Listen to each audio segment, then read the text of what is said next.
Where is everybody in this castle? I'm part of the Belmont family. I'm supposed to be here, killing demons, and monsters, and vampires.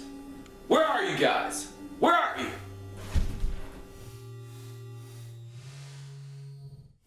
What's all this racket? Monsters? Demons? We don't have any of those here. You're human. What are you doing here? This is the House of Ninjas now. Oh, you're new. So every single time Dracula gets killed, we have a timeshare plan with him. Which means, we ninjas, we get his castle when he comes back. First off, why are you in the kitchen? Are you here by yourself? Why? There's no one else here. We're still renovating after the last guy destroyed all our candles. So, it's just me and Agor. Agor is his name. What can Agor do? Hi, Agor. Yes, we know you're here. Oh. Hi, Agor. Isn't there some rats that you have to take care of? Rats. Agor loves rats. Okay. You leave now.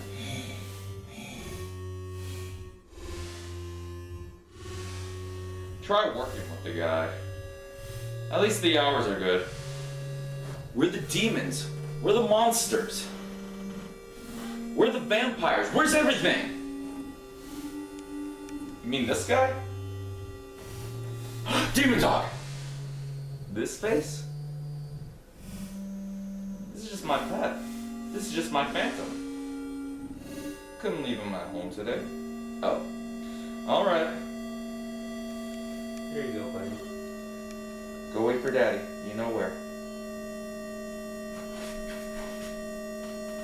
It's actually kind of cute.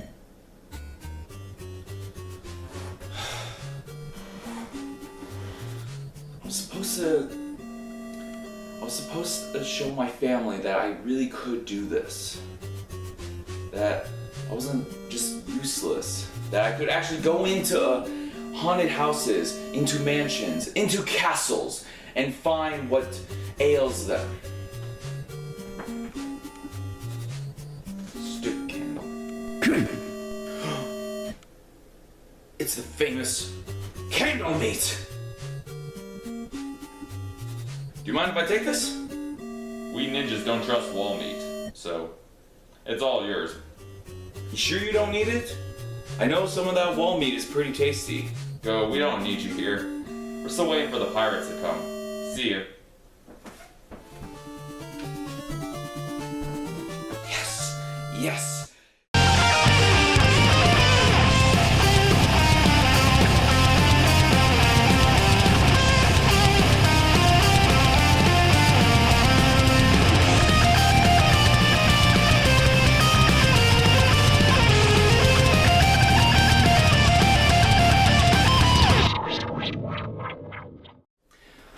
Welcome back to another episode of Cook That Video Game, where we make foods so good that it's better than the feeling of being an old school NES game today.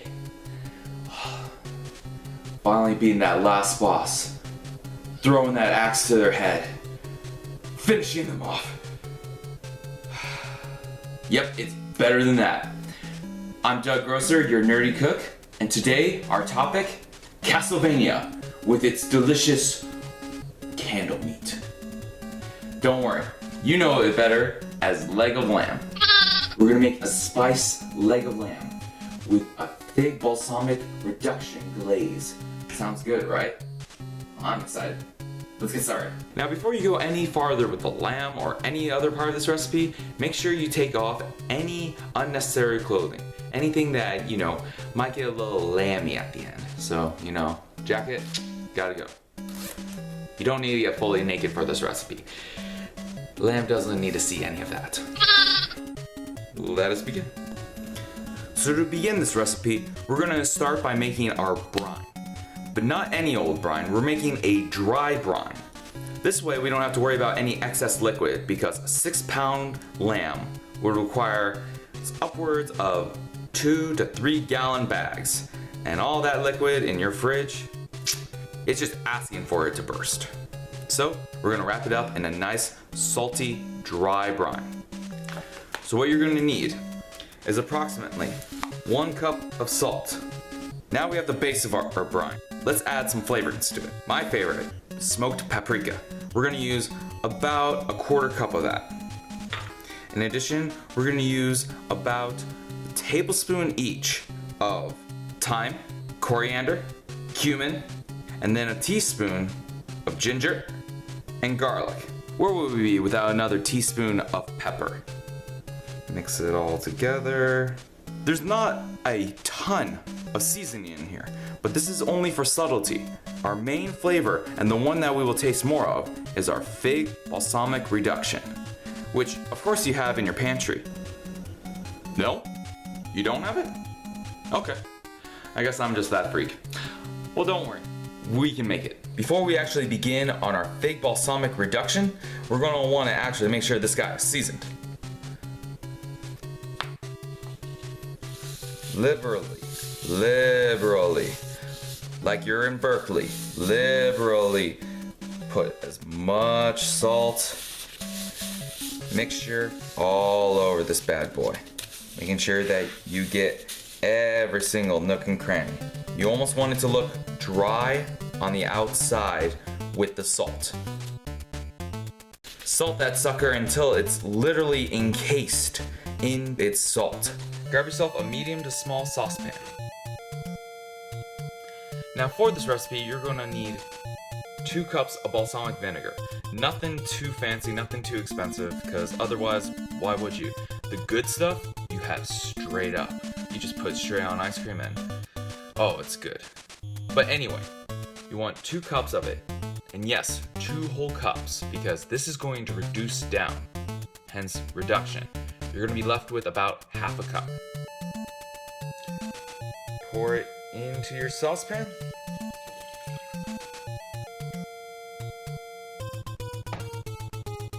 Now to help make it more of the syrupy consistency, we're gonna add a little bit of sugar, but not just any sugar. To go with this recipe, we are going to add your favorite honey. You only need about 1 tablespoon. Now to actually measure out honey from the bare head is quite sticky and quite difficult to do. So one of my favorite chefs has taught me a great way to do it. Alton Brown.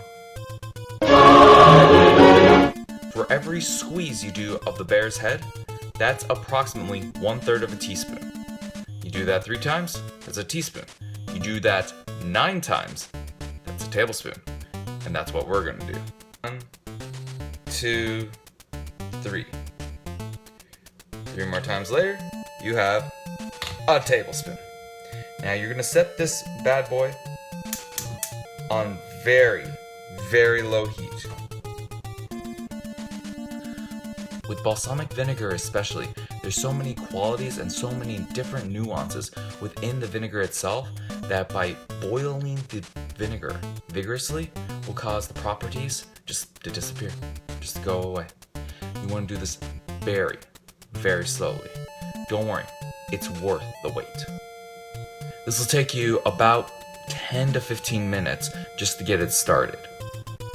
Once your mixture comes to that simmer, then you're going to reach for your figs. Make sure that you get dried figs after all. It will help extract more flavor compounds. Because of the drying process, everything within the tiny little fig is now concentrating to one delicious mass. Now, you can use almost any fig, but I like to use the calamari golden delicious figs, as is said on almost every single one. But you can use black figs, even green figs. Most are going to be your golden figs. You're going to need 5 ounces of this, or about 8 to 9 depending on how heavy they are. Use your instinct. You know it's working because you can see the water evaporating off. You can see all the steam. Unfortunately, this is the reason why it takes so freaking long. Oh gosh, avoid that acid. Don't do drugs, kids. Now, if you really want to stick it to the man and make your own flavored vinegar, not reduction, just flavored vinegar, What you do now is once it comes back to a simmer after you added your figs, you take it off and you put it somewhere dark for about 2 weeks, allowing for the vinegar and the figs infuse. After 2 weeks, you pull out that deliciousness and you have flavored vinegar. That is literally a psalm compared to what you had to pay for that full 8-ounce bottle of semi-decent quality flavored vinegar. You know, the ones that are $20. This one, about 7 with just some dried fruit lying around. Now for this, you can use almost any kind of dried fruit. You can use almost any herb as well. For an herb flavor vinegar, you want to use about a tablespoon of fresh herbs. You could use dry, but you're going to lose some of those small nuances that only fresh can give you. 2 weeks may be a long time to wait, but it's worth it.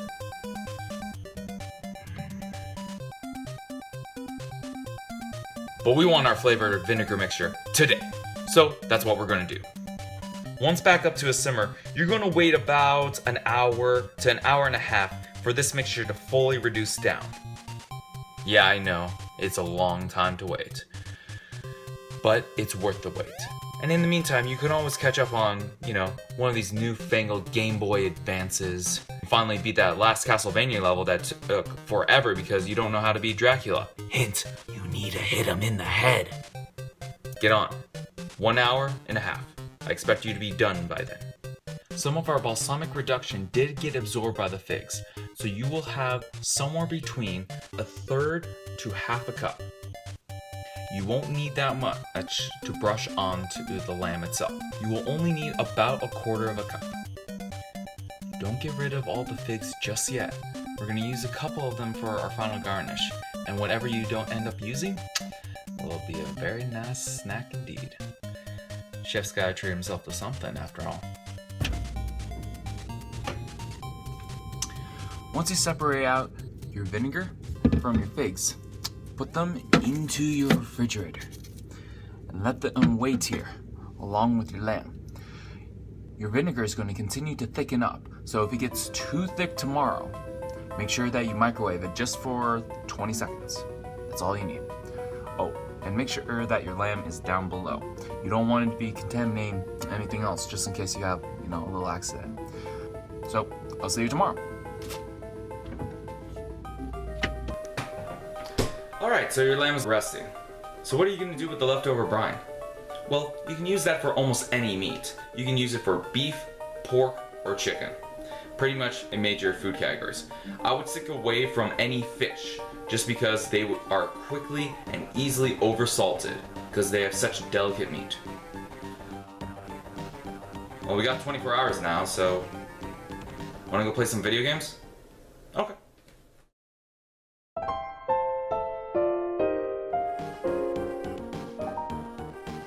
The joy of press and seal. It ensures that no liquid ever gets out. Let me just spill that out just really fast. See all that liquid? That was on the inside of our lamb. Now all that meaty flavor is now concentrated.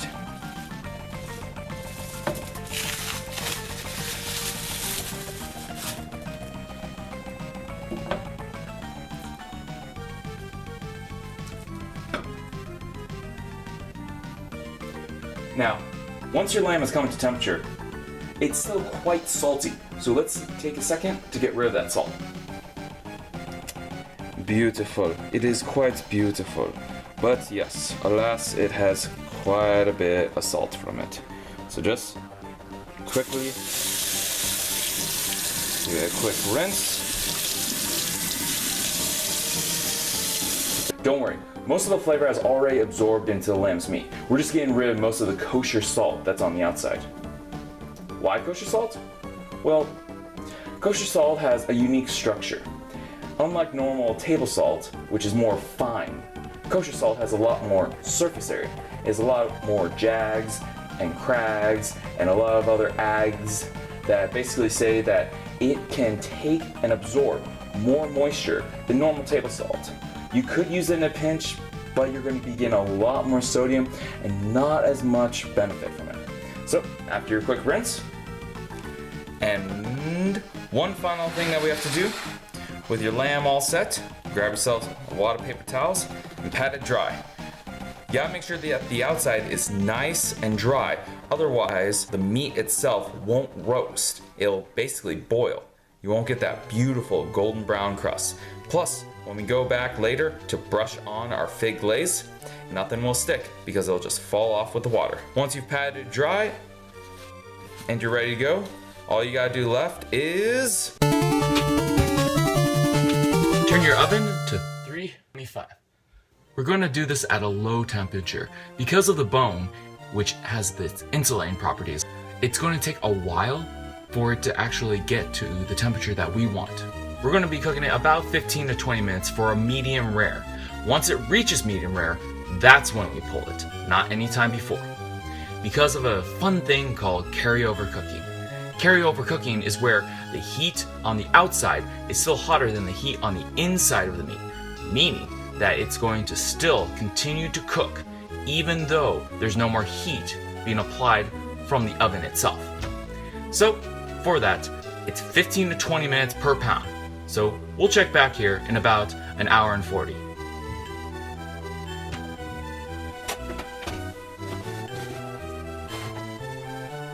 Take its temp. Check close to the bone. Otherwise, it may not be exactly where you want it. All right. It is about 140 already. So we want it to coast up all the way until at least 145. We still need about 15 more minutes. So to finish this guy off, for the last 15 minutes, what we're going to do is every 5 minutes, give it a nice delicious coat of our fig balsamic glaze. Now, contrary to popular belief, basting does not actually keep the insides moist. What basting does, as long as you take a little bit of the fat or a sugary glaze, what that does is give it a golden brown hue on the outside as either the sugar caramelizes or the fat conducts into the meat.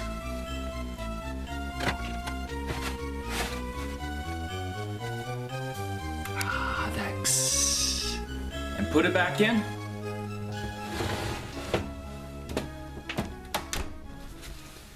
Remember, 15 more minutes, check on it 3 more times. Once every 5 minutes, put a little bit more of the glaze on. It'll be time to behold our masterpiece. Still watching the lamb, huh? Man, you guys are diligent. In 325-degree oven for an hour and a half? Wow, you got some dedication. I applaud you. Thank you. Thank you very much. And look at our masterpiece. Beautiful lenti. Or she. It is the lamb after all. Now, one last thing that we have to do before we can carve into this bad boy is again, wait. Yes, another wait. I know you've been waiting for so long, but trust me, this is worth it. All the pressure that built up because of that heat would just make all the juices within the lamb burst out, making our once tender and ruby red lamb utterly dry and bleh. So 30 minutes, it's a big roast, so you have to wait that long. Now, you'll keep an eye on it for me, right? All right, thank you. Wow, you guys are really diligent. You must really want this lamb. Trust me, it is well worth it. Now let's get back to it. And look, you even removed the rack for me. You guys are awesome. Thank you so much. Now, just slice away. Now, obviously you don't want to go towards the bone. So just turn it sideways and long. Oh my gosh, did you hear that? It's so crispy. Now, long, broad strokes. That, my friends, is a good medium well. Now, as we get closer and closer to the bone, it is going to get even juicier. Also, make sure you have a platter ready to stick delicious sliced meat. Look how juicy that thing is. Continue to slice up and serve with your extra glaze.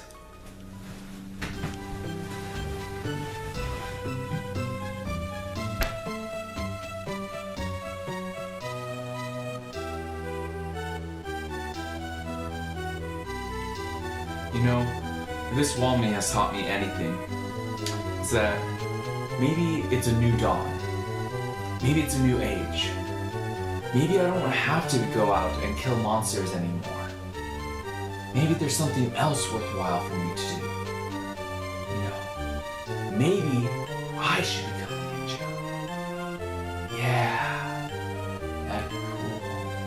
Why couldn't Dracula have more good meat like this and not that old rotten stuff that for some reason he would always have?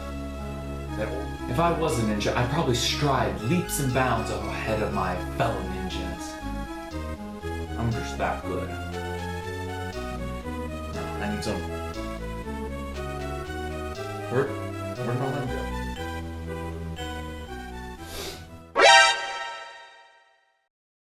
Nosferatu. Stay awesome. Stay weird.